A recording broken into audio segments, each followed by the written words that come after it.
This is Justice Worriers, a podcast where we think about things that are right and wrong in our world and how Christian ideas can help us respond to them. We prefer hard questions over easy answers, and we'd love you to join us in our ramblings. Listen in and contact us using the links in the show notes.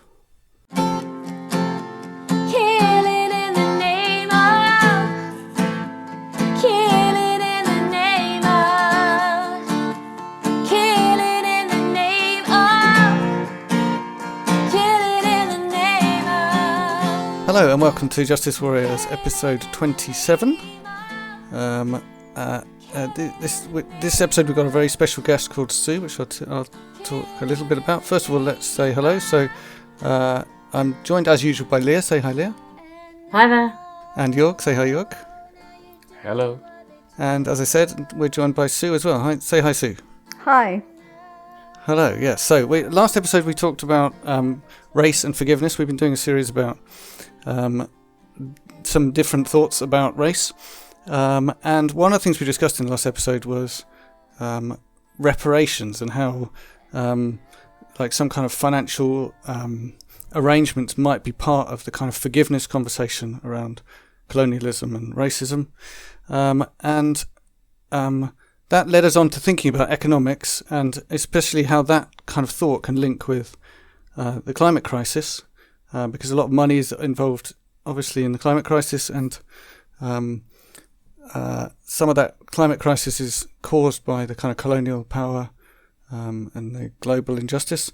So we thought we would talk a little bit about the economics of climate justice, and we knew that our friend Sue has lots of interesting thoughts on that, so we thought we'd get you in, Sue, to talk about that. So I'm going to hand you over to Leah, who's got some questions. So over to you, Leah. Okay, thanks, Andy. So Sue, I'm going to start with a really easy one. Just tell us a little bit about yourself, who you are, what you do when you're not being an economist. Go for it. Well, I actually haven't been an economist for quite a while now. I retired 3 years ago.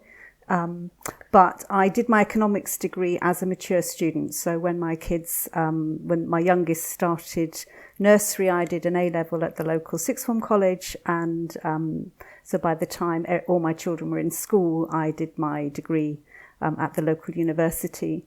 I guess I first got interested in economics when I read Robert Heilbronner's book, The Worldly Philosophers, which talked about the philosophy that underpins various strands of economic thinking.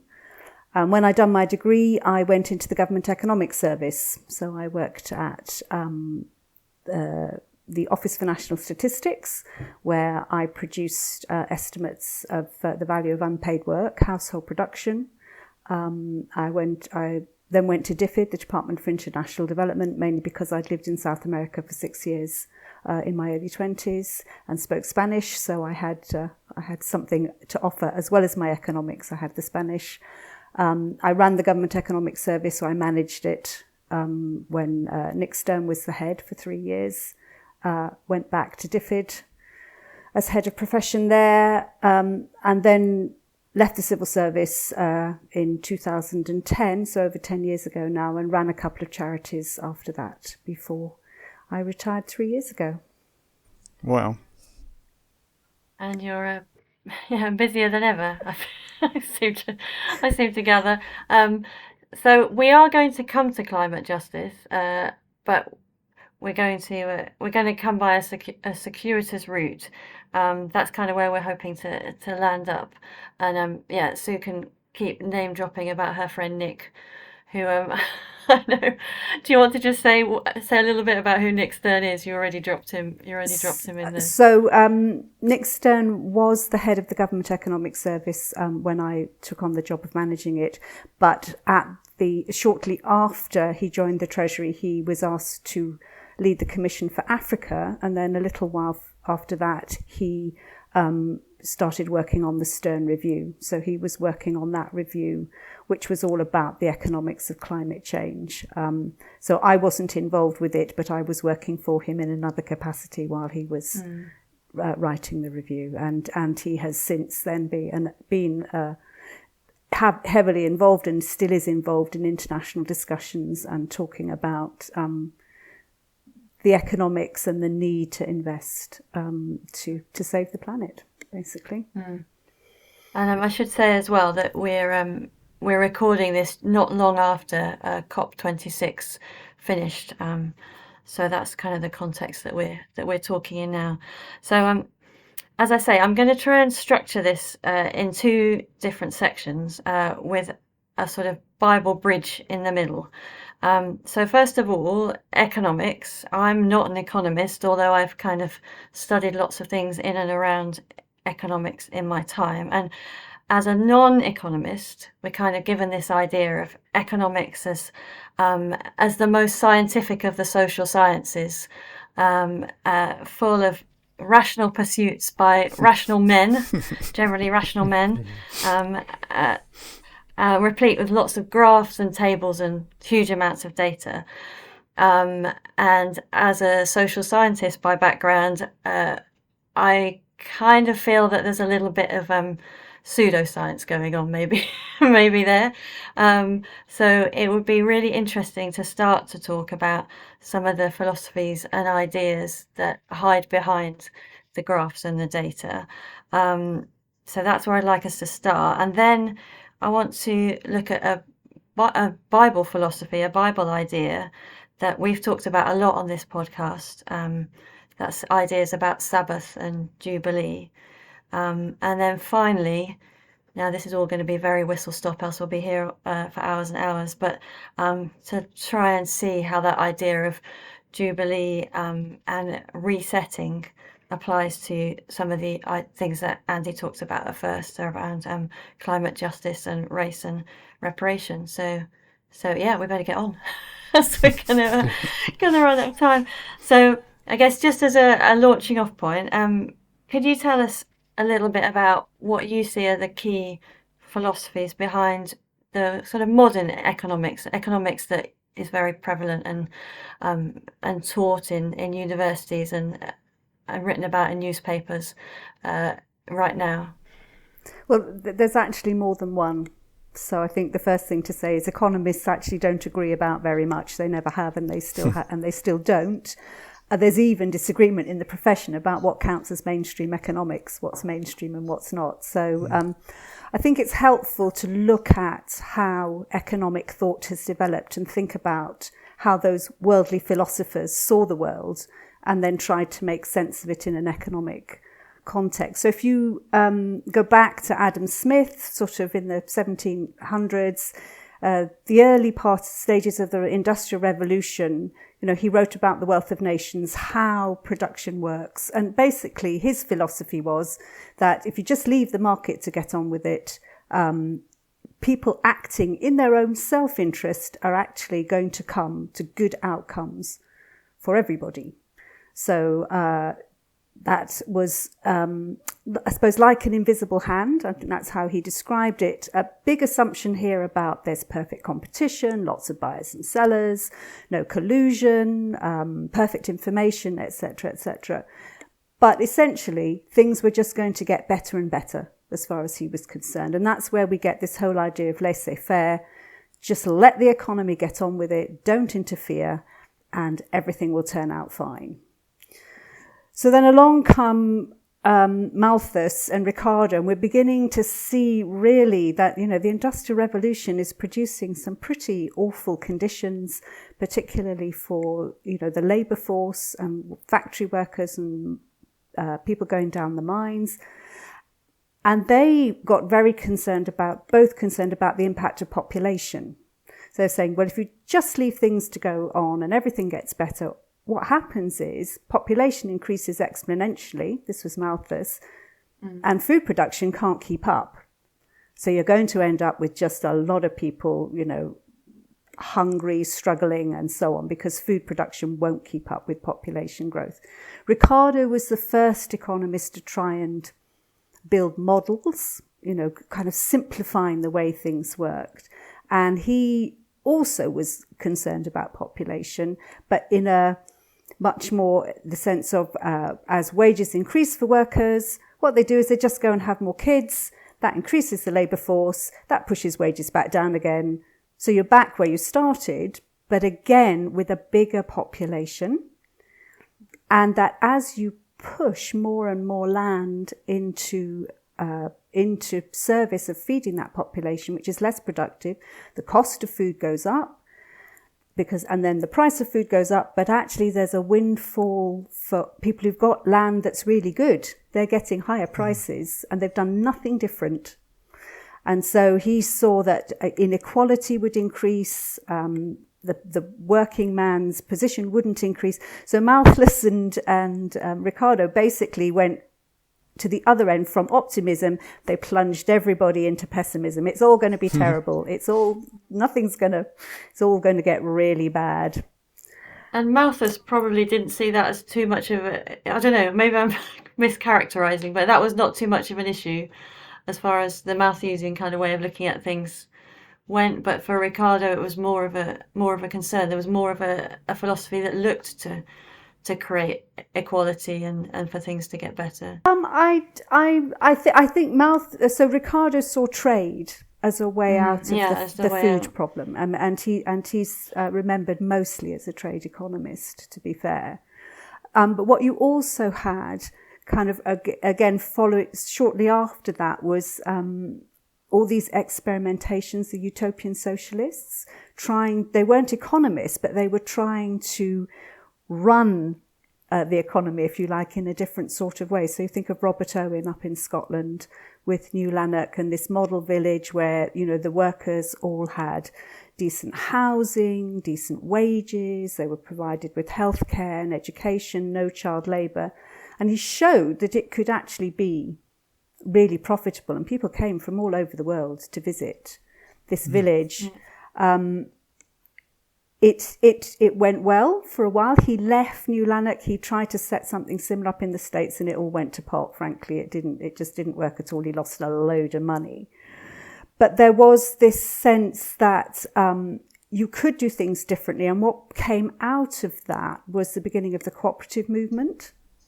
So people organising around production, and also he tried to advocate a sort of national trade union. I mean, that didn't really get very far at that point.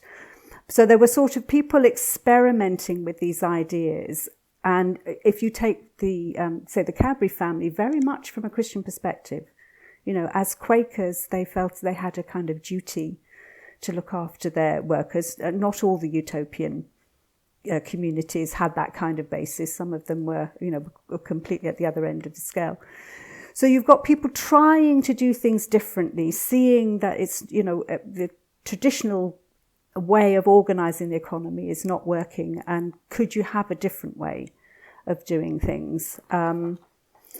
And John Stuart Mill then was the economist who appeared around that time and said, okay, the laws of economics, so the laws of supply and demand, if you put prices up, people won't buy as much. If you put prices down, they'll buy more, and so on and so forth. He said they're all about production. They don't tell us anything about distribution. Actually, you can produce wealth in the best way that you can, and then you can do whatever you like with it. You can give it all away, or you can keep it. You can let some people have it, but economics doesn't tell you what the right thing is to do. And I think that's really important when we think about economics. There's positive economics, which says, if you do this, this is what we think will happen. This is what we think the outcomes will be. And there's normative economics, which is, well, you should do this if you want to achieve this outcome. But actually, those are political decisions. Mm-hmm. And it's this interface with politics and economics, which I think is really interesting. So we've got Marx, who comes along with a completely different view, and a very different political view about how the workers are being exploited, and saying, well, capitalism is going to implode. His argument was that even if capitalism worked in the most perfect way, it still had within it the seeds of its own destruction. And his philosophy was, eventually it's all going to fall apart. At which point, central planning, that's the answer. He didn't really kind of unpack what that was going to look like.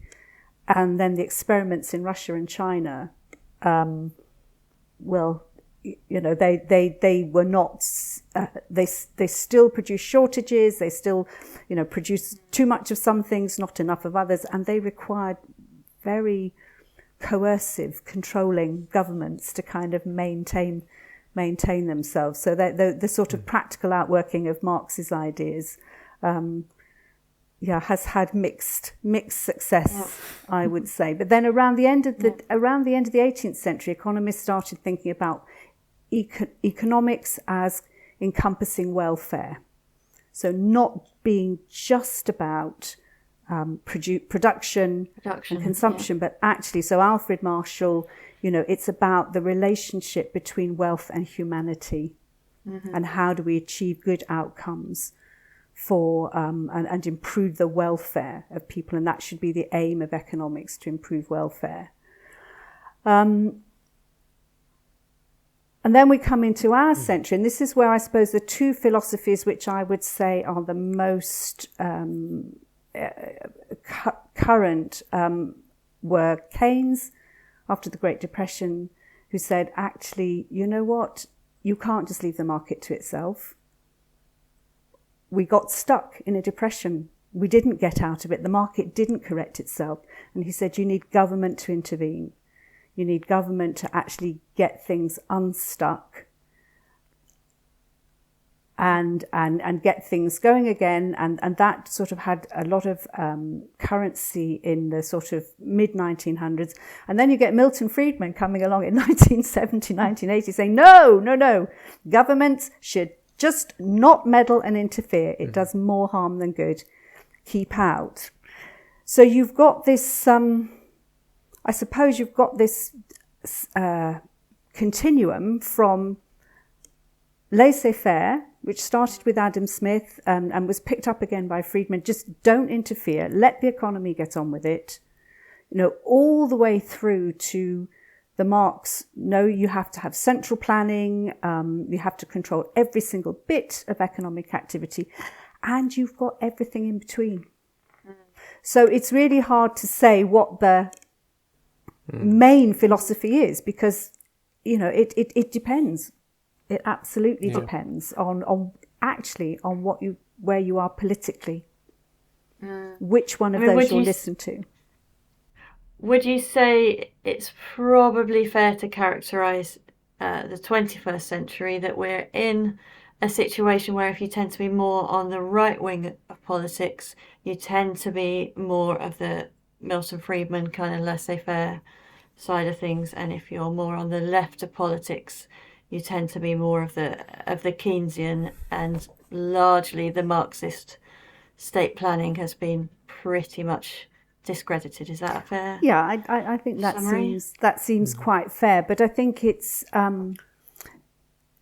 yes, and I think that's kind of borne out by Keynes's influence was seen with the Democratic New Deal that Roosevelt introduced. I mean, that was kind of going on independently, but it was seen as a complete validation of Keynesian economics, and he did write an open letter to Keynes. William Beveridge, who wrote the Beveridge Report, which introduced which laid out the foundations of the British welfare state. I mean, he was an economist. It was implemented by a Labour government, so that was very much at that end. And then Friedman influencing Margaret Thatcher in the UK and Ronald Reagan and the Republicans in the US. So yes, I think that's right. I think the problem is that economists aren't necessarily listened to. I think Brexit is an absolute case in point. We estimate that 95% of UK economists thought that it would be harmful to the UK to leave the EU. But nearly. And they were 95% right, weren't they? Too.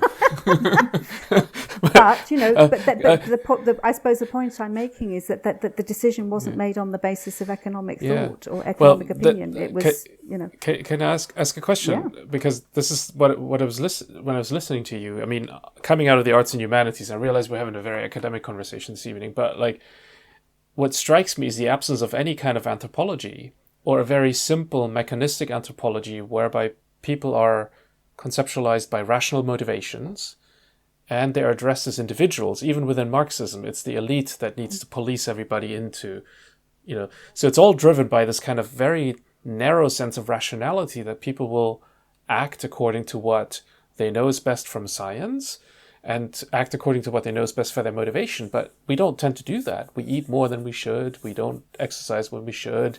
We act in very strange collective ways. We find ourselves in cults. So is there any economical theory that has taken into account this more organic way of, in essence, we're somewhat more developed animals roaming the earth and eating when we can.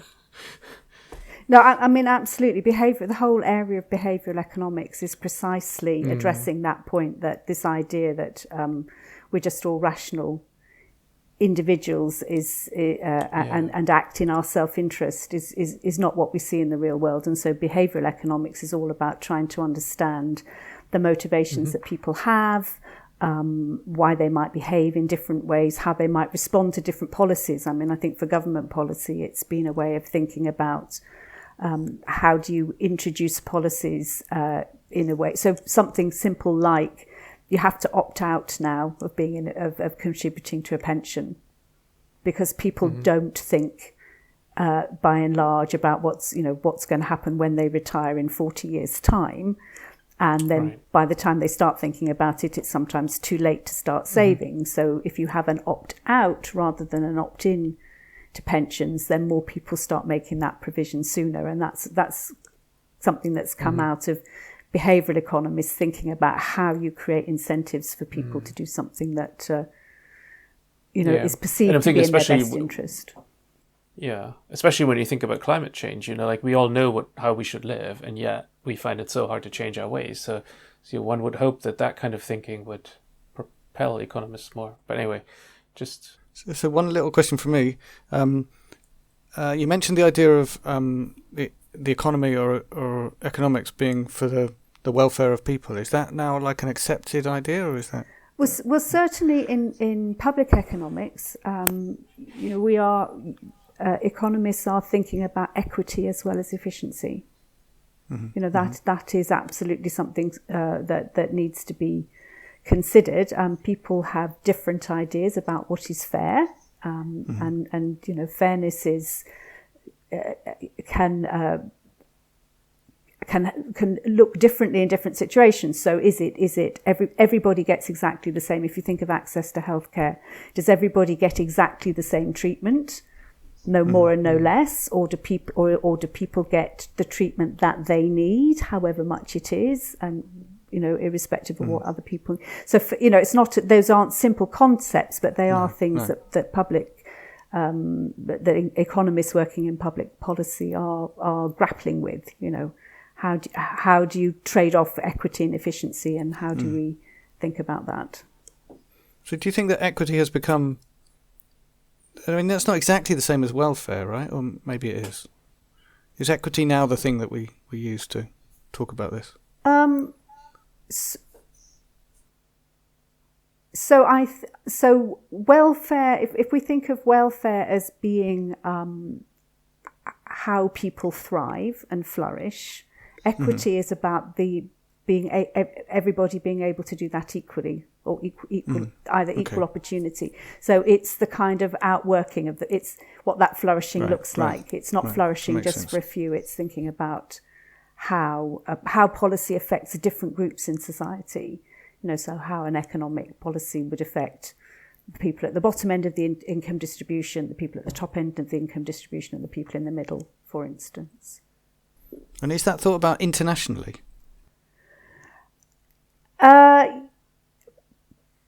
By development economists, yes.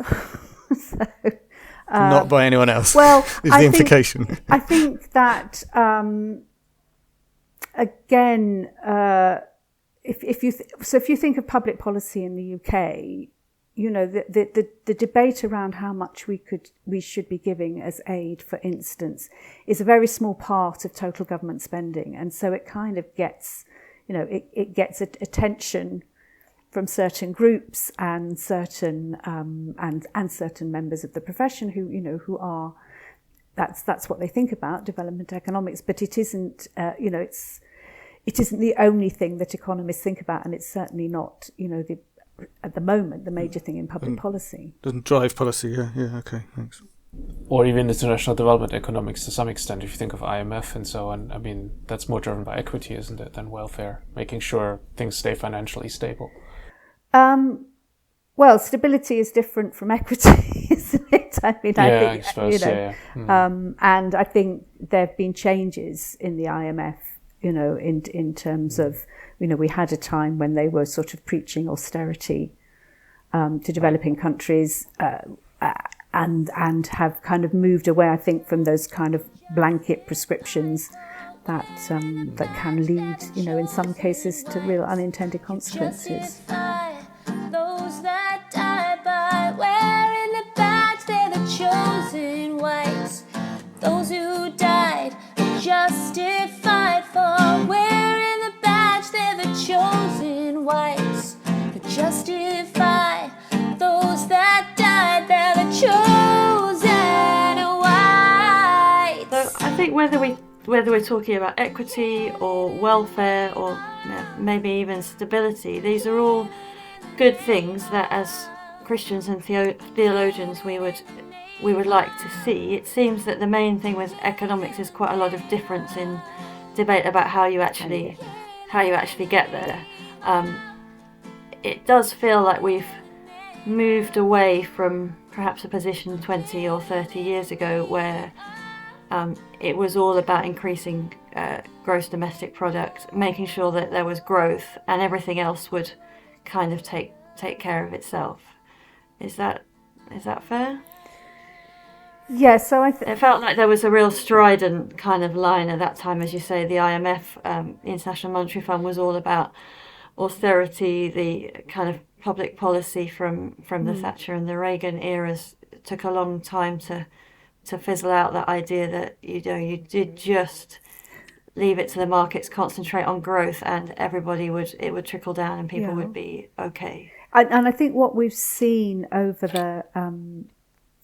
the last 30 years or so, as I mentioned, when I was at the Office for National Statistics, I worked on a satellite account to measure household production, but that was the second satellite account. The environmental satellite account had already been published, I think, or was about to be published when I joined, and that was about trying to think of growth not just in terms of is GDP getting bigger and bigger, but what is the impact of that growth on other things that matter, like the environment. So what is the environmental impact of growth, and is that being properly considered? So as we've started to try and measure some of those things, they've come a little bit more into the sort of conversation.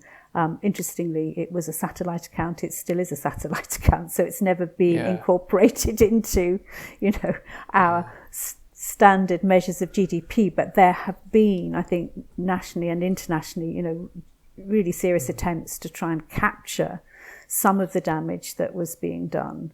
And to monetize it, because once you start putting a value on things, a monetary value, they then become a bit more visible, and you have a sort of marker of what you want to change and what you want to move away from. Can we afford that? I mean, because my understanding of a good part of the economy, or the finance economy, is that it's premised on growth. So our very retirement funds, a lot of the charitable excess, if I'm thinking of a number of sort of investments that then get their profit gets reinvested in charity. So a lot of our entire economic premise is still built on growth, the way we handle inflation and so on. So are we actually moving toward an idea in which the economy goes toward low growth rates and balancing out? How can we then have so much private investment rather than insurances? Especially when it comes to the retirement market and so on. I mean, so much seems to be built on capital growth. And that's where I always think there's a disconnect between the environmental agenda and any sense of a green economy. But I think what the sort of software economy and the circular economy are teaching us is that growth doesn't actually absolutely always have to come with environmental No, I impacts. agree. Yeah, and I'm not saying it's not possible. I'm just saying in reality, the way we've built our systems and the increasing privatization of retirement and of, like, we've moved out of insurance because the population pyramid doesn't keep up with it anymore, and the surplus is generated through financial growth. And where is that growth going to come from if not from the environment in the end? Yeah, but if we're using things circularly, or if the things we're developing consist of intangible assets, that not everything has to have an impact on the material world. If we do it right, we can create economies that don't necessarily. Yeah, have I huge agree that impacts. it's possible. I'm just saying we're not moving in that direction. I don't see this because it would require us to think entirely differently about property, about insurances, about who pays for what. And as long as we want financial profit, we're going to be in growth circles. Otherwise, it's inflation. And I think that goes back to politics. Some of this is about it's about political will. I think you can think about what an economy might look like without growth, and you can sort of do modelling of what the impact would be on things like pensions and the ability to fund a welfare state and all the rest of it. So they're ultimately political decisions, and it's a question of convincing an electorate that if there are to be limits to growth, and Tim Jackson wrote a very interesting sort of treatise on this a while back. He said, it's possible, but people have to accept restrictions on their ability to consume, and getting people to vote for that. Is the challenge, isn't it? Yeah. And that. I mean, in a very abstract way, it's a world without interests. Like, try and think about that. Because, where's interest going to come from if it's not through growth? So just financially speaking. We also, presumably, to survive as a species, need to be able to manage decline, right? Like population decline. Well, that's another problem. Then we're not very good at we don't like population decline. It's pretty horrible when we've had it. Anywhere we've had it, we need to figure out a way of doing that. Maybe. Well, global population's rising. There's a simple answer to that, but nobody wants to hear it. Which is? On migration. Oh, I see. Yes. No, absolutely. Yeah. Sorry, I thought you were going to say something Malthusian at that point. No, gosh, no. I got very nervous there. No, absolutely. Yeah. And now you do what they tell you. And now you do what they told you.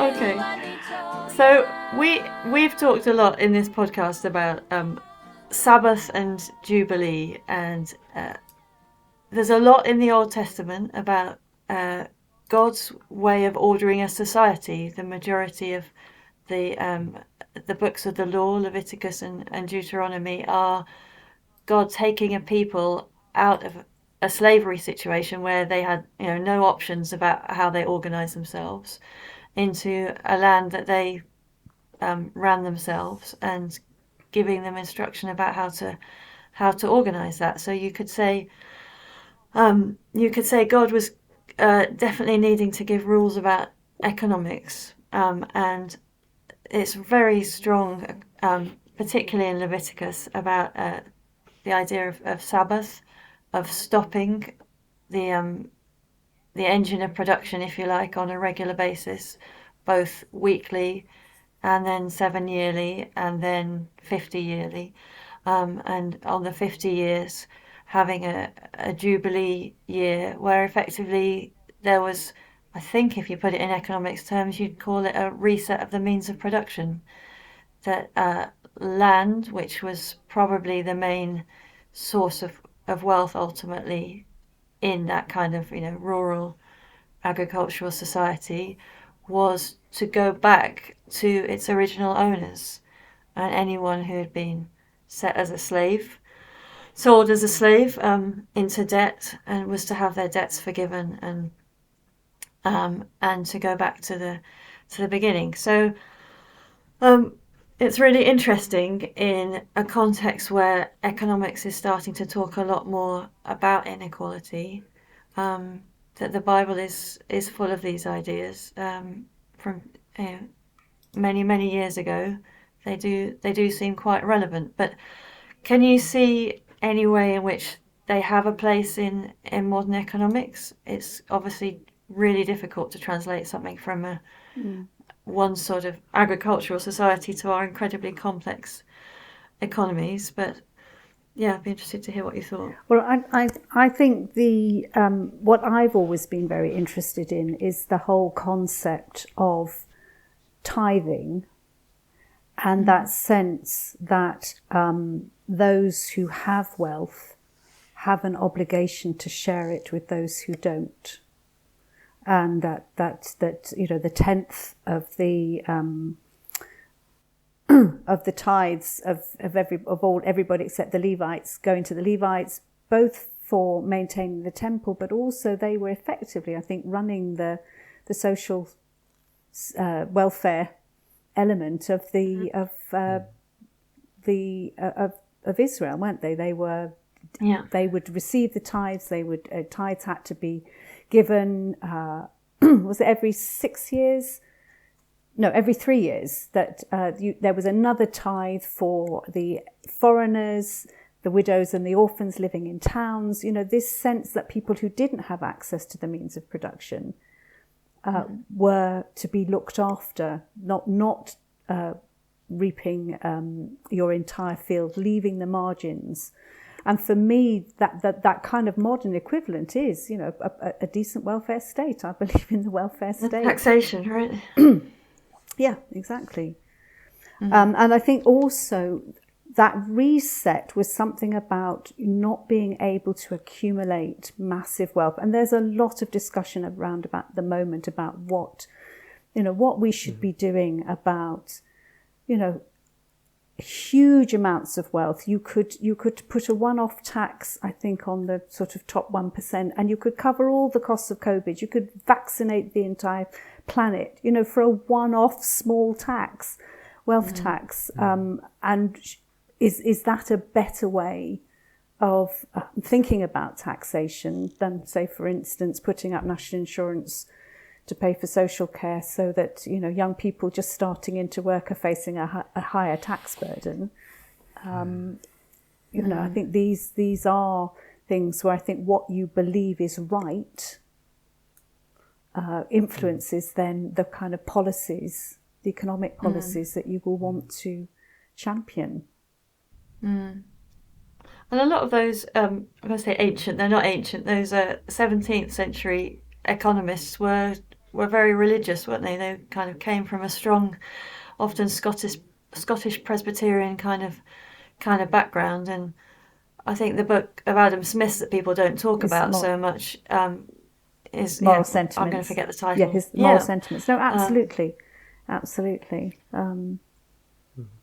So kind of setting out moral ways to behave that underpin the market effectively. Yes, and I think the choices there become: do you think that things are just the way they are and there's nothing really you can do about them, or do you think that whole welfare economics piece? Do you think actually we should be thinking about economics as how it improves people's welfare rather than just keeping them stuck in situations that that are economically damaging? Yeah, and it certainly feels in British politics, at least, that there is a genuine desire to give people a good standard of living, and the main debate seems to be about how do you actually achieve that, and whether you do it by just allowing people to act according to their own economic self-interest and it'll all shake out okay, or whether, what level of taxation is then appropriate for the state to make those decisions. And I think kind of one of the things that I really struggle with is the feeling that we kind of get fed this story about economics, which isn't really the full picture. You've given us a much fuller picture than we often kind of hear in mainstream sort of popular dialogue. It's almost, this story becomes very powerful, that we're all meant to act in our own individual self-interest. Not so much preaching to us that we're meant to, but that the whole of the economic system is based on the fact that you will. So therefore, it then becomes a kind of, so you ought to act in that way. So if you talk a lot about the fact that the market will redistribute everything just because everybody acts in their own self-interest, it almost encourages people to then act in their own self-interest. Yeah, but I think, because, well, everyone else is. But I think you go back to John Stuart Mill, and I think he was absolutely right. That what Adam Smith was talking about wasn't about redistribution. He was talking about making the production system as effective as possible. He hoped that that rising tide would lift all boats.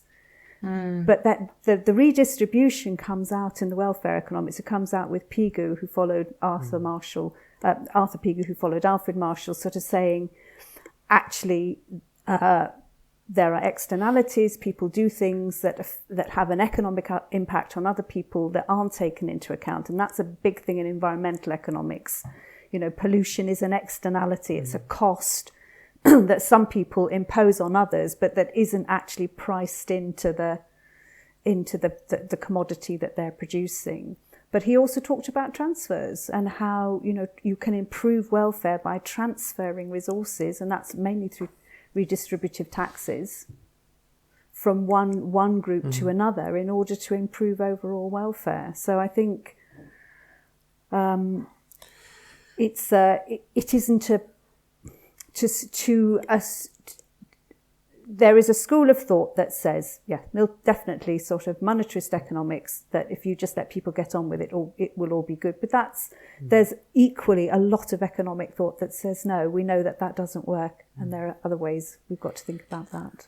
But I think what interests me about the Jubilee idea is that it's all very well saying, we need to give a sort of a tithe equivalent, or give money away, and we need to transfer wealth. But if people are always left without the means of production and are always then the supplicant, they're always the one that's reliant on the handout. What I love about this idea of Jubilee is that it says, okay, stuff may have gone well or badly in the last 50 years. That may have been your fault. It may not have been your fault. Nobody really minds, but everyone gets a fresh start. And I was thinking the other day about that, probably, given people's life expectancy, kind of corresponded with a generation. I know you and I, Sue, have talked before about, and it's very relevant to climate justice as well, these ideas of intergenerational fairness. Actually, maybe you just mention a little bit about how economics deals with the idea of generations. We've sort of talked about pricing in what the impact is on future generations of things. So I think the main way we think it comes into economics, and it was a big part of the Stone Report, is how we value the future, what value we put on the future. So if you're doing a cost-benefit analysis of a project that is going to last for 20 years, benefits and costs that accrue in the 20th year are valued at much less than benefits and costs that will accrue now. And that's and the higher the discount rate, the lower the value is put on future costs and benefits. And that's effectively saying that we all want stuff now rather than tomorrow, and we don't. Not that we don't care about the future, but because it's such a long way away and we don't know what's going to happen, it's difficult to know what life will be like in 20 years' time. So we kind of don't worry too much about it. And I think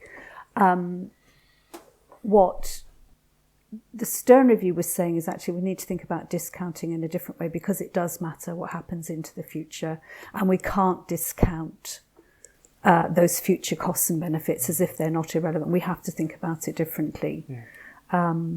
So I think that's the way that economists have tried to think about that problem, and to think about the intergenerational fairness. I mean, I think the reset idea is interesting in an industrial society, because what does that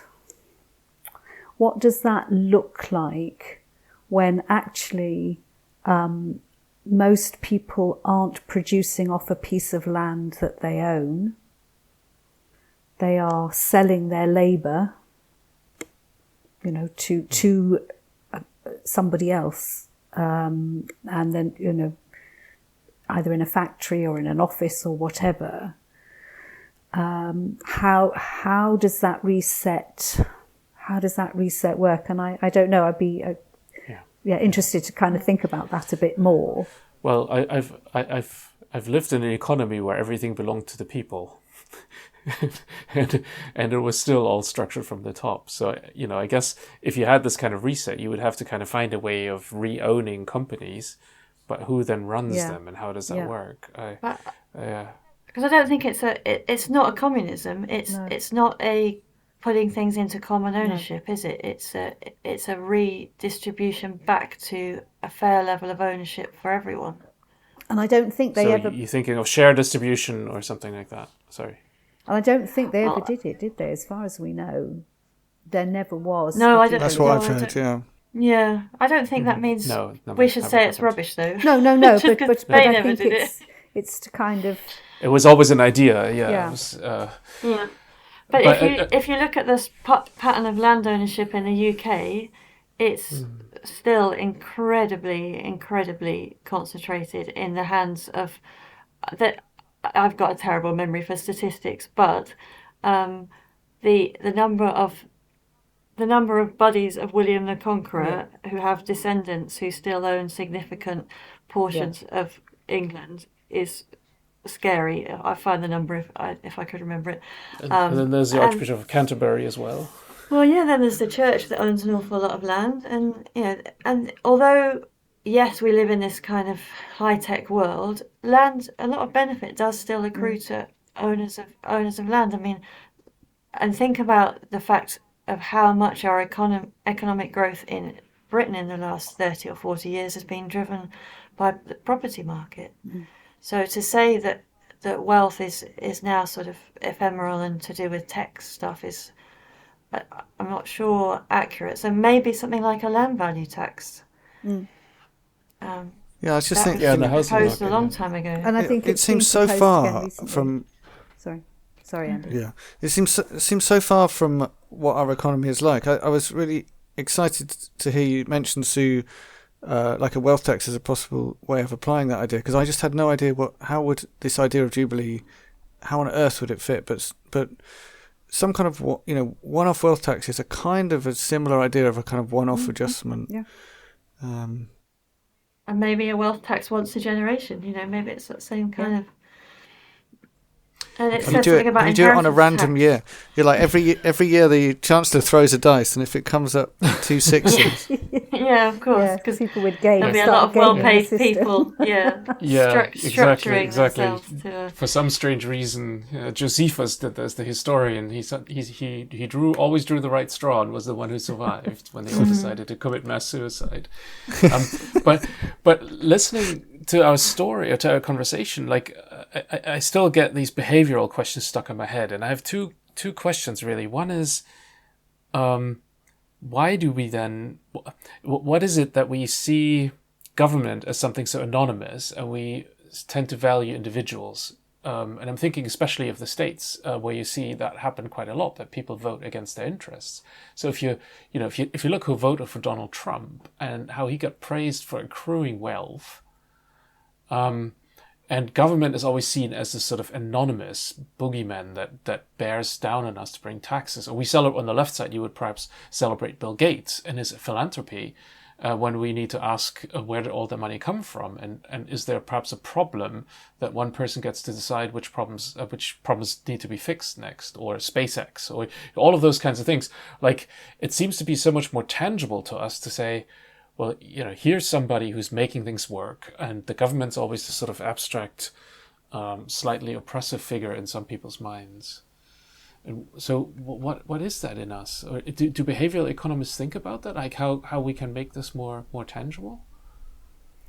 I think that that's not the same everywhere. I think there's a sense that in Scandinavia, I'm not sure so much now, but there was a very strong social contract which said the government takes tax off you, perhaps more tax than in other European countries, but in return you get a lot, a very well developed welfare state. And I think one of the things that has happened here in the UK is that the link between people's contributions and what they get back from the welfare state has been largely lost. So in other countries, if you become unemployed, your unemployment benefit is related to the contributions that you have made, which will have been related to the salary that you earned.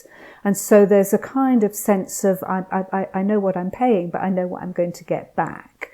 Whereas here, people have had to claim universal credit when they've been made unemployed as a result of the pandemic, and they've all got the same. And more was given, and now more has been taken away. And there's a kind of feeling, I think, the link has been broken between what I pay in my taxes and what I actually get back. And I don't think that's part the of same the insurance everywhere. philosophy. And that is something that needs to be addressed if the welfare state is going to continue to be funded through taxation, because you need people to voting governments who will spend that money wisely and tax us fairly. Yeah. But if people don't perceive that it's a fair system, then they're not going to vote for the government. And then it's easy to demonise the government and say, well, it's all their fault. And there's, of course, a bit of media manipulation involved as well in that. And the second sort of behavioral question I had was also, without the idea of an absolute value, everything is anchored in a social contract, right? So my giving, or the jubilee, or the fact that I might have to give something up, is not, in the sort of rationalistic economy, is not sort of linked to an idea that God will judge me if I don't, or I will reap a reward in heaven if I do. But I now have to believe that what I'm doing is for the greater good. And that's, of course, a lot harder to map out. So where does the moral force come from in a purely rational economic reckoning? I mean, obviously it comes from the summum bonum, the greater good for all, but then there's always, as you rightly say, there's always so many different ways to get there. Just the small questions for today. Yeah, and but I think it does come from that inner sense of justice, doesn't it? And that's not about, and that's where this idea that everybody acts purely in their own self-interest is not what we observe. And people with a whole range of different beliefs actually believe in fairness. Different beliefs about economics, different beliefs about whether God exists or not, but still have still believe in fairness. And I suppose it's that's where that comes from.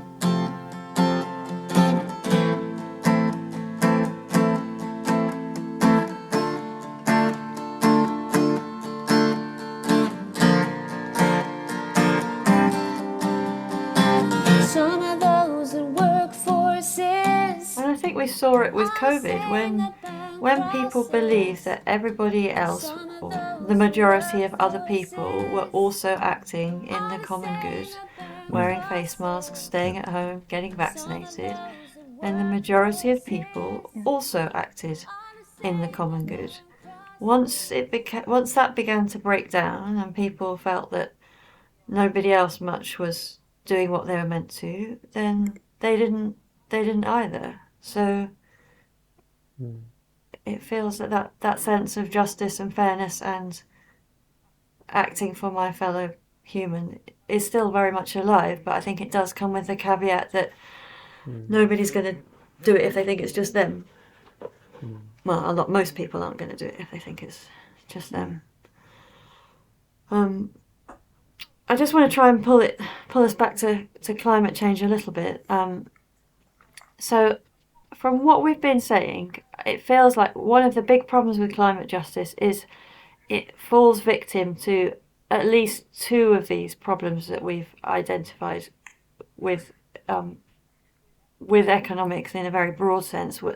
We've got to try and find a way to price in, if you like, what happens in the future, and we've also got to try and find a way of pricing in what happens to those external things, the outside world, the planet that we all live on, if we're going to make economics have some useful answers for climate change. And then there's also this third layer around distribution, which, as we've said, economics isn't always paying attention to. And somehow, I guess that's why climate change is one of the many reasons why climate change is such a tricky thing to fix, is that economics comes up against these at least these three challenges.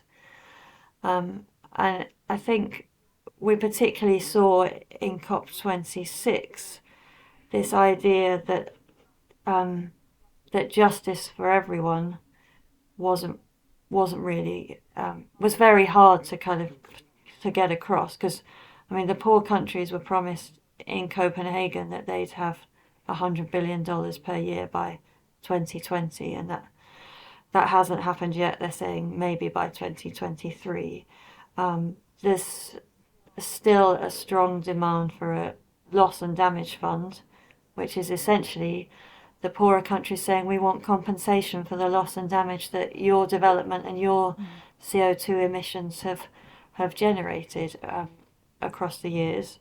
There seemed to be some movement forwards on that at COP26, but very little, and I think the Scottish government committed some funds to that. The Americans don't want to know because they are worried it's all going to end up in some horrible court case that some small Pacific island sues them for their entire economy or something.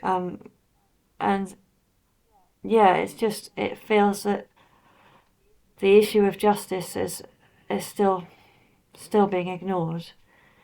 Do you think with a better kind of economics we can mitigate that, or is there just too much to do? To be honest, I think the economics is already there, but the political will isn't.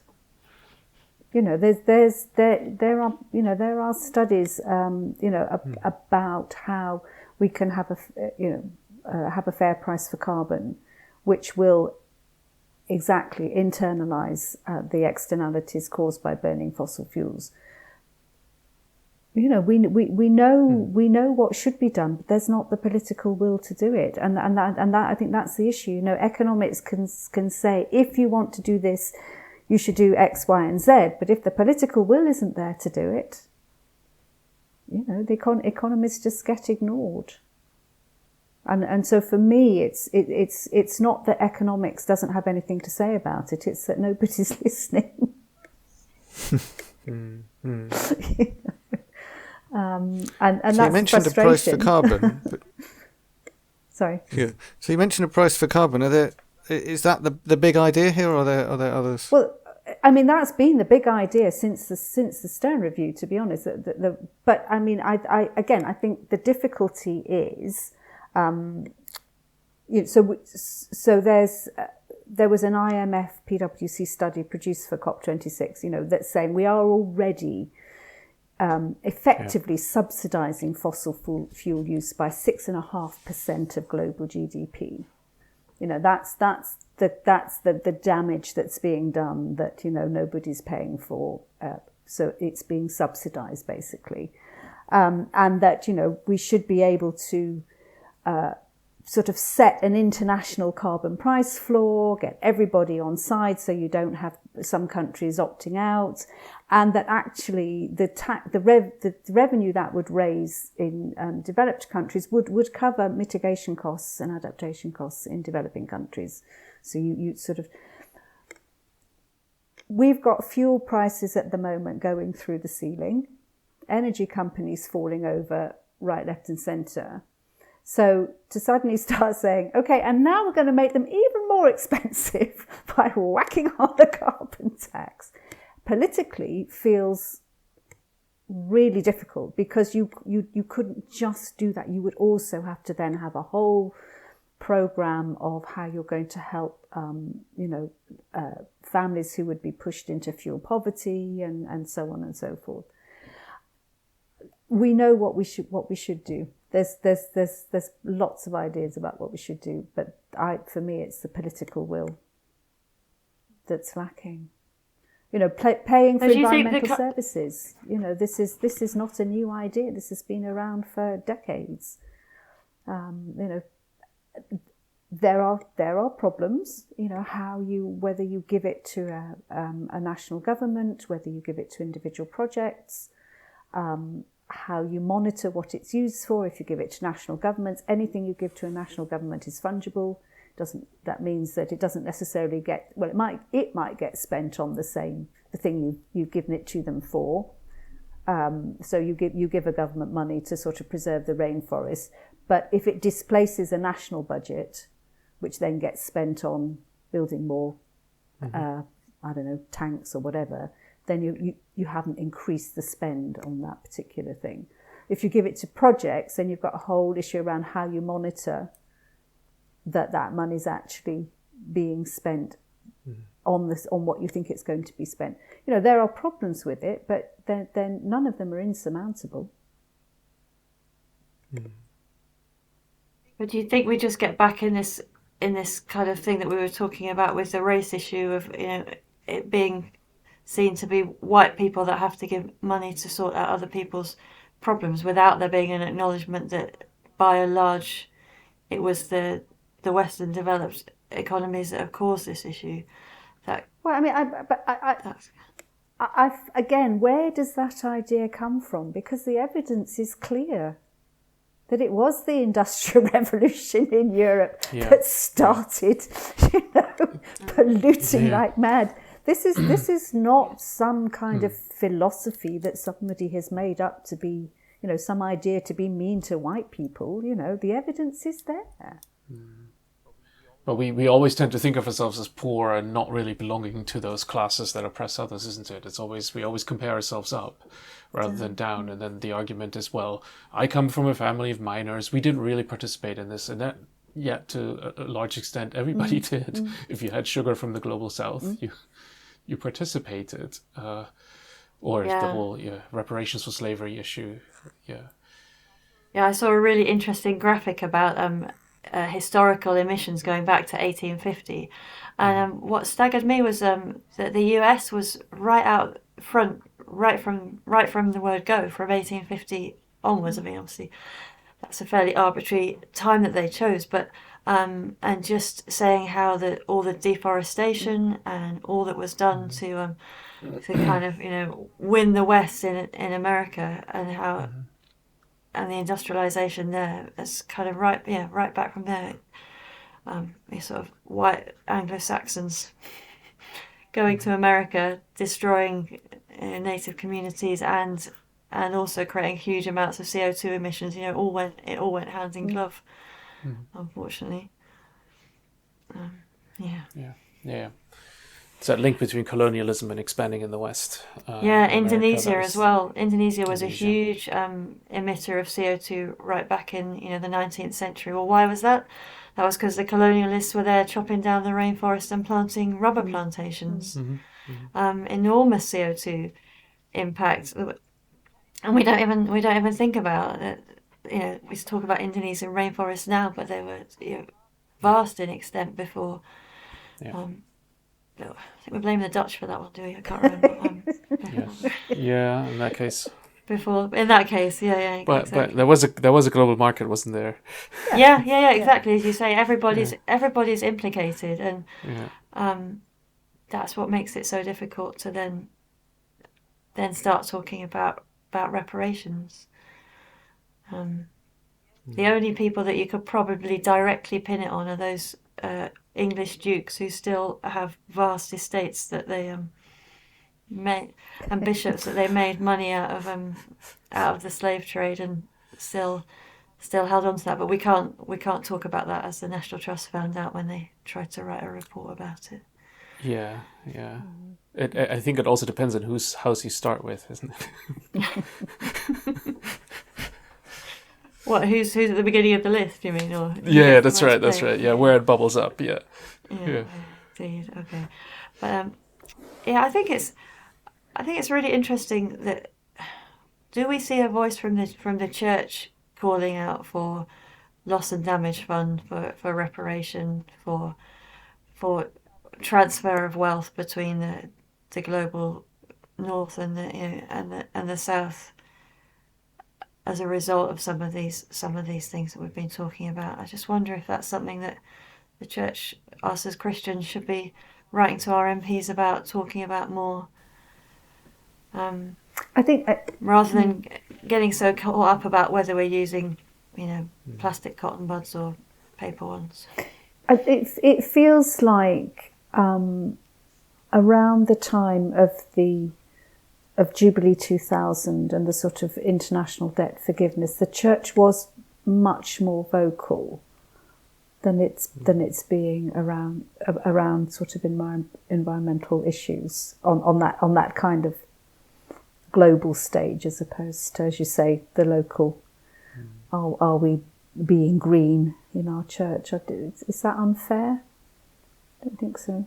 I mean, Jubilee 2000 was quite a moment. I remember being very struck by a sense that it wasn't everybody in the church, but it was a big thing in a lot of churches, and a strong call was going out for justice.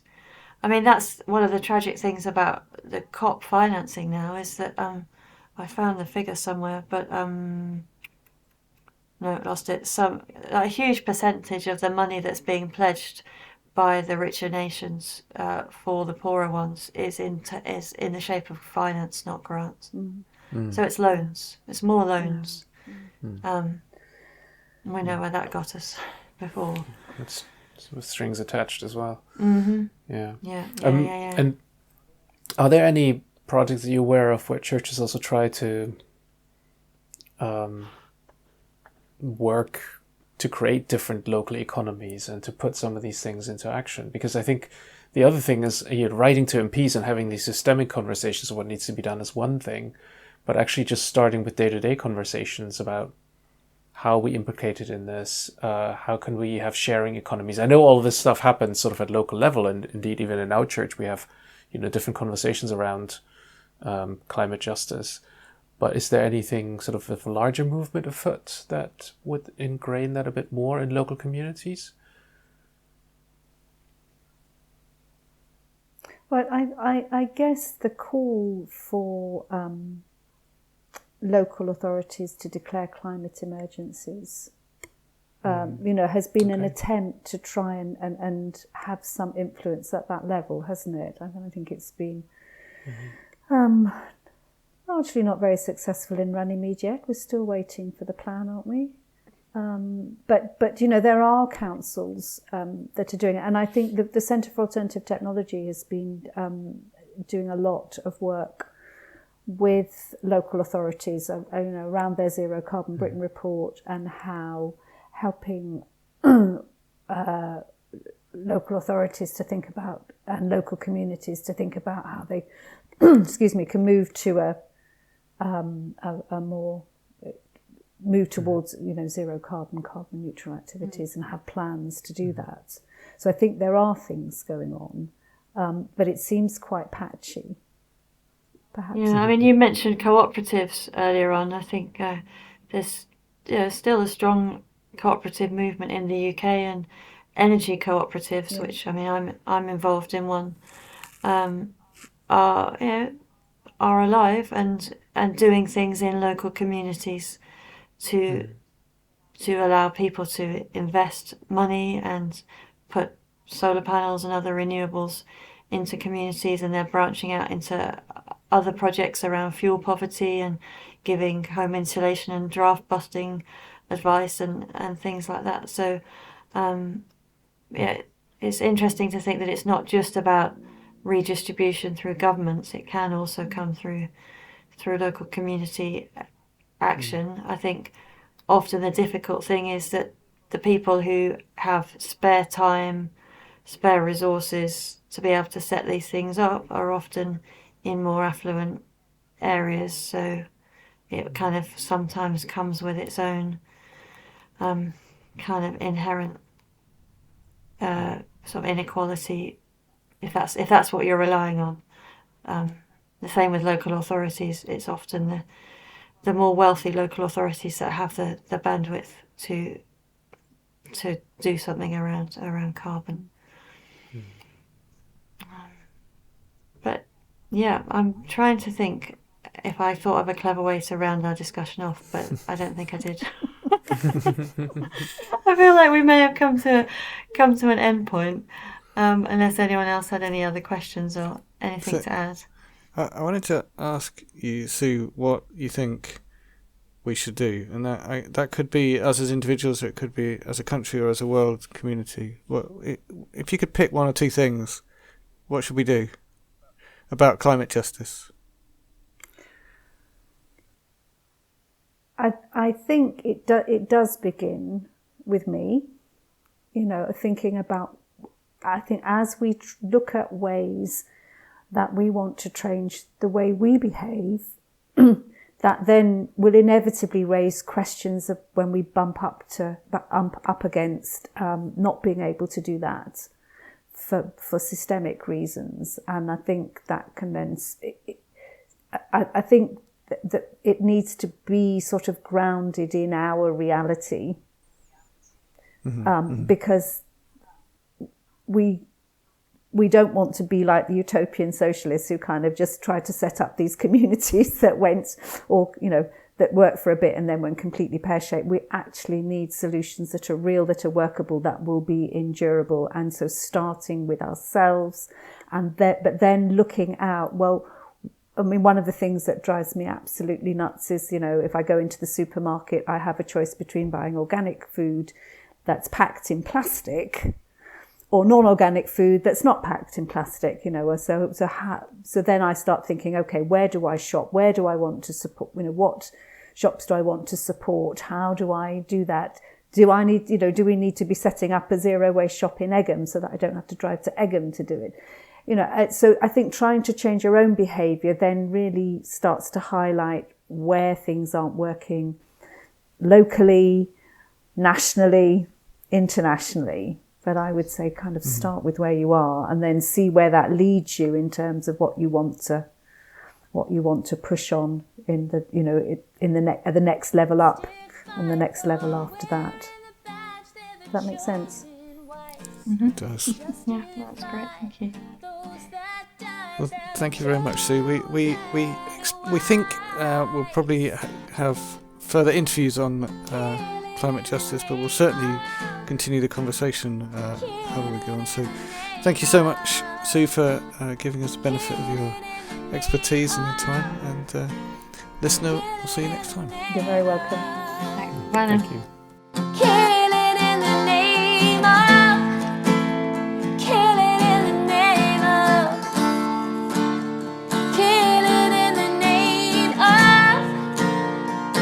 You've been listening to Justice Warriors. You can subscribe wherever you get your podcasts, and you can also follow us on social media by searching for Justice Warriors, where warrior is spelt like someone who worries about things. If you enjoyed this episode, please subscribe and leave us a rating, since that helps other people find us. Also, please tell your friends about us in real life. We'd love to hear from you. To get in touch, use the email address in the show notes or contact us via the social media links. Thanks for listening. told you. Now you're under control. And now you do what they told you. Now you're under control.